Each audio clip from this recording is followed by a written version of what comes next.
At least 51% of South Africa's women feel unsafe walking alone during the day in their neighborhoods. Let's get started.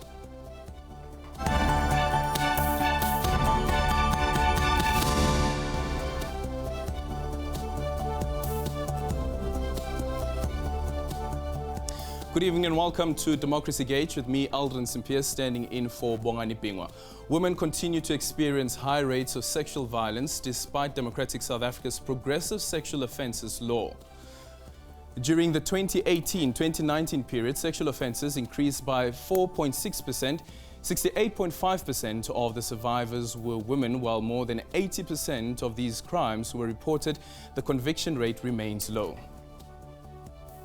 According to the 2016-2017 report of the NPA, only 8% of the rape suspects get convicted. Experts cite failure to send evidence kits for further lab analysis, trace and prosecute perpetrators as some of the reasons for this, leading us to our poll question for tonight. Is the justice system failing survivors of sexual assault? Choose from these three colors. That is green if you agree. If you say maybe, go for the yellow. And if you say no, it is red. Interact with us on our poll topic on Facebook and Twitter. And remember to use the hashtag SABCDG25 and hashtag SABC News. Or you can also send us a WhatsApp video to 065 862 4548. Our producer Lindy Wambambena spoke to a distraught father who feels let down by the country's justice system. Engifuna manje mina ijustice andifuna amaphoyisa lawa adenza konke mhlawumbe athintekanayo egebengeni obunjengalobu nabe mfisa ukuthi kube khona okwenzakalayo ngabo. Thabo Msibi, not his real name, is a broken man. He left his job in Gauteng and returned to KwaZulu-Natal in pursuit of justice following the rape of his daughter in 2017. The horrific news had come only a few hours after the little girl returned to her mother's place. She had spent the night at her paternal grandmother's home. 2 days later, an investigating officer came knocking at the Msibi household. Ufika ukhomba umshana wami uthi uyorephela ingane yami. Ufika nje umkhomba akaphethe lutho. Wamkhomba ukuthi wasethe ID yakhe wahamba nayo umseshi umphenye icala okwakuwumtshali. Wahamba nayo umphenye icala. Uma ngibuya mina ekhaya kwangisedrobheni ngalezo sikhathi ntambama. Wayekhona umshana umefika umseshi? Wayekhona umshana. Azange ambophe. KwaZulu-Natal police spokesperson Thembeka Mbele says samples and a statement from the accused should have been taken. So what they do now only for 72 hours. We can't allow samples of trial in the name, in the name, but it's just a trial to mention Ulinde. I'm a simple never essential is to in the name. That is when they go back. The docket and evidence gathered from the victim and perpetrator would then be taken to the prosecuting authorities for a decision. But according to Msibi, none of this happened in his daughter's case. A statement and samples from the Msibi family male members were only taken 2 weeks after the incident was reported. The case docket shows that the victim's forensic samples were also only submitted on the 26th of January, despite the hospital having handed them over to the police on the 5th. And now I'm police ngibuza ukuthi lekhithi lena babebeke isoko lesikhathi. Lapho sizangayo akekho umuntu ofuna ukuba neqiniso layo uchaza ukuthi lekhithi babegcine kuphi. Yabo. Uma ufuna register but njengokuthi register evidence le iyandlula kuziphi izandla. Ngoba kuzidlala izihambo 2026 yini ayideleyile. When asked about the storage procedure, this is what Mbele told the SABC.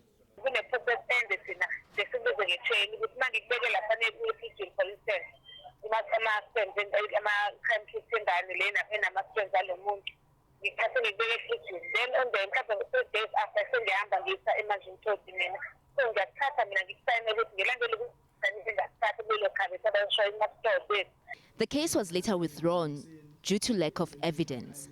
Despite this, Msibi continued pushing. He wrote to the KwaZulu-Natal prosecuting authority seeking answers. In a document in the SABC's possession, the NPA says while evidence strongly suggests the child was raped, there's insufficient evidence to identify the perpetrator. ayikho into le case eyenziwe ama statement akhona azange zalandelwe okwesibili i-DNA le ikhithi azange igcinwe ngendlela and inkinga ngaphathi bakhona amaphoyisa azange base bakhomba ukuthi bangama leader bakathi basukumela idaba balele ngendlela. Msibi is worried about his daughter's safety. Kuma nje ngaba ngibona safety yayo kumanje angiboni safety angakanani nje kumanje angazi kuzalani kuyo ngazi kuzalani nini manje mhlawumbe umuntu eqhubeka uyayenza lento egcina ibulala ngizothini ngaphela umuntu mhlawumbe agcina izinto ethi ufuna ukusula ubufakazi. He now resents the police and he says he sometimes gets angry when he sees them. While Msibi's quest for justice continues, the rapist is still out there, going about his daily business as usual. And who knows, probably preying on someone else's child. Linde Umabena for SABC News in Johannesburg.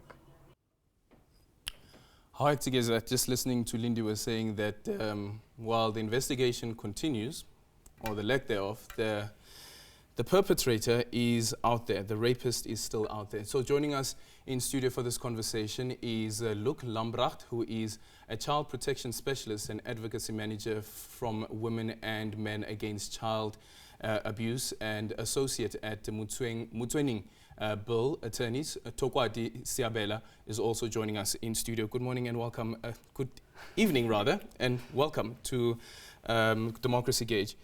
Does this surprise you at all? I'm shaking a bit. No, not in the slightest bit. I think instances of victims of sexual violence being failed by the system are very common in our country, unfortunately.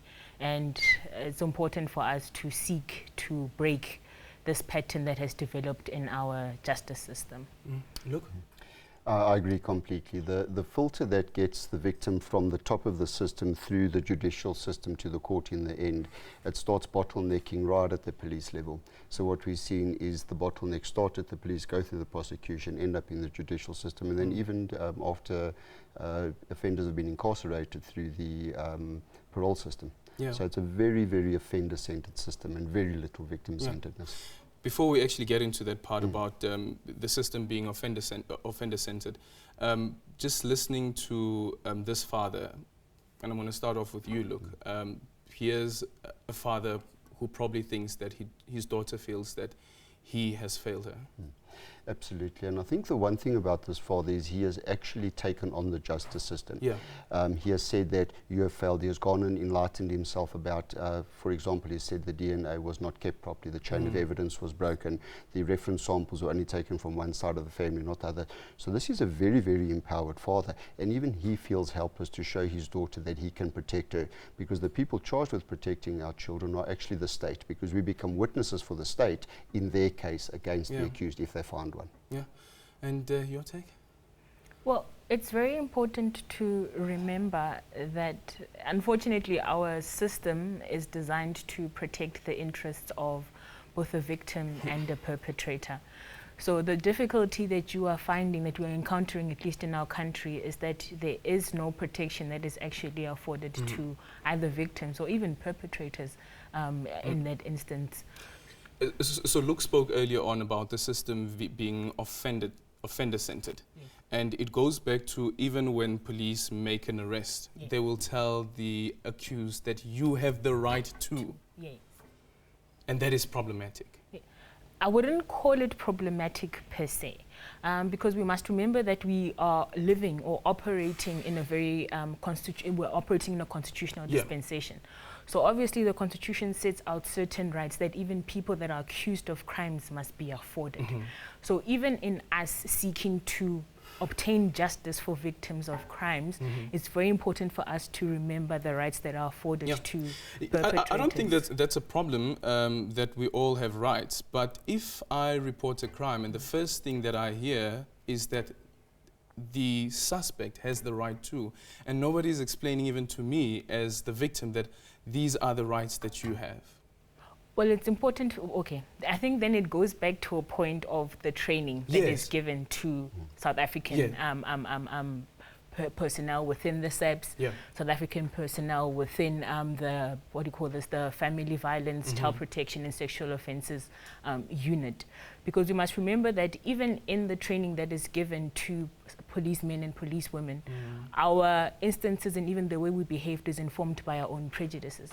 So it's very difficult then, that's one of the barriers that even victims encounter in situations where they become victims of sexual assault. There's already a prejudice that a South African police will have towards you, even as a victim of a crime. There'll be questions about your behavior during the course of the crime being visited upon you.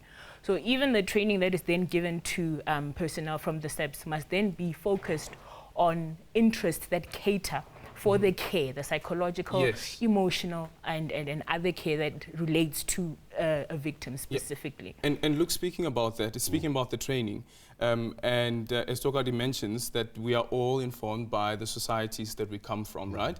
And that would inform our biases. That means that when we go into a system where we are told that you need to protect the offender, that means that you need to unlearn certain things. And I'm not too sure whether when we go into the training process of police officers, whether there's a process of unlearning more than an emphasis of learning something new. Look, I think you've raised some incredibly insightful points. The first thing where you say you have the right to remain silent.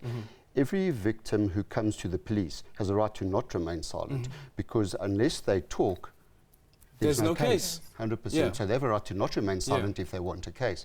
In addition to that, the idea constitutionally that innocent until proven guilty, if you translate that for the victim, means you're lying until beyond a reasonable doubt we can prove otherwise, which means the accused has to prove nothing other than doubt. And you as the witness for the state have to prove beyond a reasonable doubt that this happened. Superimposed on a very patriarchal, misogynistic country where you've got a girl child who has never had a voice to say no to an adult man, even her own parent. Okay, so the unlearning is only part of it. It's a deeply entrenched way that we think about children in the world, and that children must be seen and not heard. And we're saying children should be seen and not hurt, and they should be heard all the time. But you go to the police and you've got these big policemen who come with the mother and they start saying... And it's quite intimidating. The environment is quite intimidating. And it's a big adult man who you're not allowed to talk back to, and he says, is this true, rather than give me your version, thinking about the psychosocial consequences. And for that victim knows that when they talk, it's going to cause a split in the family. And that the responsibility that they then feel for the breakup of the family or the removal of a breadwinner is such a heavy toll on top of the patriarchy, misogyny, the fact that we don't listen to children. So what should the approach be now? Just quickly, probably have about 30 seconds on this one. What should the approach be? You've got 2 eyes and 2 ears and 1 mouth for a reason. Observe and listen twice to 4 times as much as you talk to children. So in other words, open your eyes and ears. Okay. Tokwadi? I think I share Luke's views. It's very important for us to remember the importance of what the criminal justice system does. We're supposed to fix errors, and we're supposed to then balance interests of both perpetrators and victims. And in doing that, we should then always seek to be people that err on the side of caution insofar as that is concerned. Certainly. So when we come back, we'll have a conversation around it is the police where the case is now lodged and the complaint is now lodged. But what about the criminal justice system once the child moves into the court space? And you'd remember what had happened with the Nicholas Ninau case. We'll have that conversation just after this.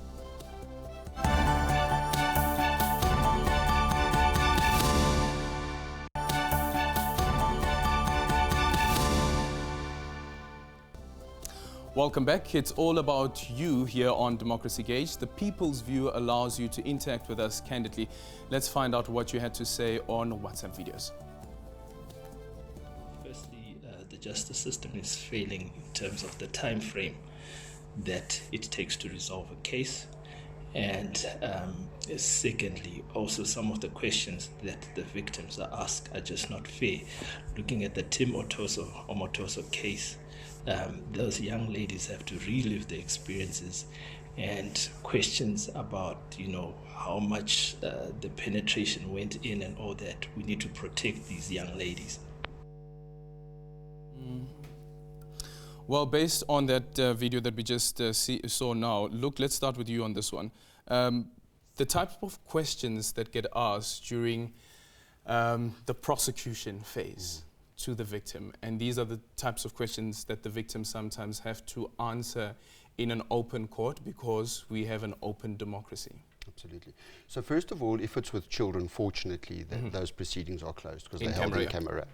When it comes to the questions that need to be answered, the first thing we need to understand is that to make a statement to the police, you have to answer who did what to you, when, at what time, exactly what they did to prove the elements of the crime. Now, I mean, we do training with people and ask them to talk about their last sexual experience. They can't do that. Now you're talking about a traumatic sexual experience, often with someone you knew and sometimes loved. And sometimes the power dynamics. Always the power dynamics. And the power of the abuse is in the secret. So if the accused can maintain the secret, you don't have a case. Then when it gets to the prosecution phase, the prosecution have to prove beyond a reasonable doubt. So all the accused has to do is cast a doubt. So they will throw anything at the witness in order to show any reason why there's doubt, because they're not proving anything factual except doubt. Yeah, and someone actually was explaining this to me and was saying that when it comes to issues of sexual violence, is that the victim is not treated as a victim, but the victim is treated as a witness. 100%. And the approach from the defender side is that we're going to discredit the witness, not per se the victim. Yes. 100%. And that is problematic. That in itself. But then how do we change the system? Because if we say that it must be victim-centered, then we must take those things in account. The person who's on the stand is not necessarily a witness, but this person is a victim. Exactly. That is true, Aldrin, and I think it just goes back to what I was saying earlier, that in our justice system, someone who has been accused of the crime has the right to respond to that accusation. And unfortunately for us in our adversarial system, justice system, it comes out then during the course of this questioning. So that's why even defenses are the questions that will be asked to witnesses, even the victim during the course of a trial, are very invasive, very intrusive, and some of them are even designed to humiliate and to cause degradation to the victim. So in that effort, it always goes back to the fact that I have a right to defend myself, and I can ask any question in order to, for the lack of a better word, poke a hole or cast, like Luke was saying, cast a doubt on the version that has been put by the victim. Is there anything at all that we can say about lawyers who defend, which is of course their right, but who defend the perpetrators, that you also have an obligation? I wouldn't call it an obligation per se. The fact of the matter is every single person in this country has a right to legal representation. And that right even extends to people that are alleged to have committed sexual crimes. So even someone who has allegedly raped someone or sexually assaulted someone, they have the right to approach an attorney for legal representation. It's always up to that attorney whether or not I accept the brief, I accept the instruction, but there's nothing that I can say can be said of attorneys that represent people who have been accused of sexual offences. Look, the Nicholas Ninaumeta. Yes. So the child was asked to take the stand, although in camera, of course, and my argument was, but why, when he's already pleaded guilty? So you must understand the difference between making a confession and making certain concessions. So when you make a confession, you confess to every single element of the crime, which then is in line with the statement of the victim and the medical evidence and all that. When you make certain admissions, happened the same in the Parktown Boys High case, I don't contest that happened, but I contest certain elements of it. So he looks like he's pleading guilty, but what he's doing is he's simply saying those things happened that as you saw in the video happened. It's not actually a plea of guilty. Okay. So what happened is they had to call the witness so that the witness could put her version before the court in terms of the aggravation of sentencing, because his version before the court was not the correct version. And you get three defenses psychological in offenders: denial of fact, he couldn't deny it because of the very evidence; denial of impact, it wasn't so bad, which he did do; and denial of responsibility, the drugs made me do it. So that was his version. Her version was he was a predatory monster who took me. But isn't it enough that it happened and he admits that it happened? Whatever factors influence what led him to it shouldn't even be dealt with. Okay, so the severity of it, he did not concede.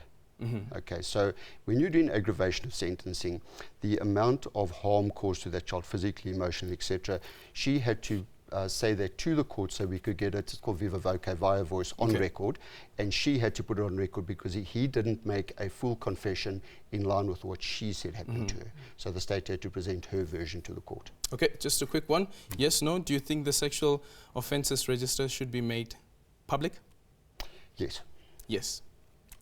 Yes. You totally agree with that as well? Even as an attorney, I totally agree. Unfortunately, I mean, the counter arguments made against it, relating it to it violating the rights of privacy and protection of the law to perpetrators doesn't, in my view, doesn't negate the necessity of it being made public. Thank you guys so much for your time. Luke Lambrach, the Child Protection Specialist, as well as Advocacy Manager from Women and Men Against Child Abuse, Tokwadi Siabila, Associate at Mutwening Bill Attorneys. Let's go to a quick ad break.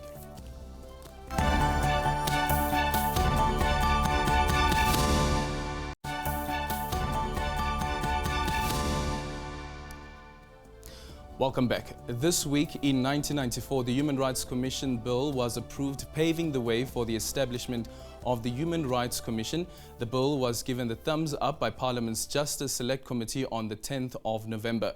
It sought to regulate the establishment of the SHRC, the appointment of commissioners, and conferring of powers and duties. The Act has since been repealed and has been replaced with the South African Human Rights Act number 40 of 2013.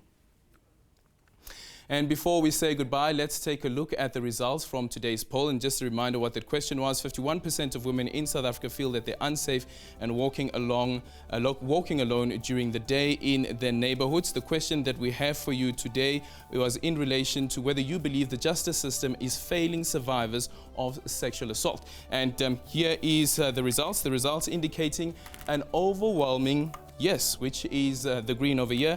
And we have 7% rather, saying no. They say maybe, and then you have 11% who are saying no. Thank you guys so much for watching this program. It's good night from me and the team. Goodbye.